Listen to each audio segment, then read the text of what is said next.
মেয়েটি তলে প্যান না পরেই বাইরে আবর্জনা ফেলতে বাইরে গিয়েছিল, কিন্তু সে যেই না বাইরে বের হলো অমনি জোরে বাতাস এসে পিছন থেকে দরজা বন্ধ করে দিল। আবর্জনা ফেলে সে যখন ফিরে এলো তখন বন্ধ দরজা দেখে সে অবাক হয়ে গেল, কারণ সে চাবি আনতে ভুলে গিয়েছিল।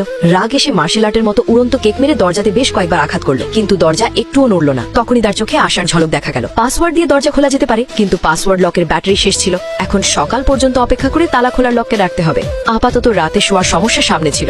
হঠাৎ তার মনে পড়লো যে পাশের বাড়িতে শুধু একজন লোক থাকে, তার স্ত্রী বাইরে গেছে।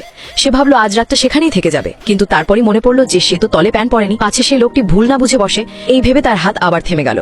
সে আবার তার দরজার কাছে ফিরে এসে সেটি ভাঙার চেষ্টা করতে লাগলো। আওয়াজ শুনে প্রতিবেশী লোকটি বাইরে বেরিয়ে এলো এবং বলল, এখন রাত কত বাজে, তুমি কি করছো? একটু আস্তে। মেয়েটি তার সমস্যা জানাতে গিয়ে বলল যে জোরে বাতাসে দরজা বন্ধ হয়ে গেছে এবং পাসওয়ার্ড লকের ব্যাটারি শেষ। তার অবস্থা শুনে প্রতিবেশী তাকে ভেতরে আসার জন্য আমন্ত্রণ জানালো। মেয়েটি তৎক্ষণাৎ রাজি হয়ে গেল। ভেতরে এসে সে বিরক্ত হতে শুরু করলো। কখনো গিটার ধরছিল, কখনো আবার খেলনা নিয়ে খেলতে শুরু করলো। প্রতিবেশী বিরক্ত হয়ে বলল, শান্ত হয়ে বসো, বলো কি খেলতে চাও। মেয়েটি দুষ্টু হাসি দিল এবং তার নজর ধীরে ধীরে প্রতিবেশীর উপর স্থির হলো। ব্যাস, এরপর কি হবে এটা ভেবেই প্রতিবেশী মাথা ঘুরে যায়।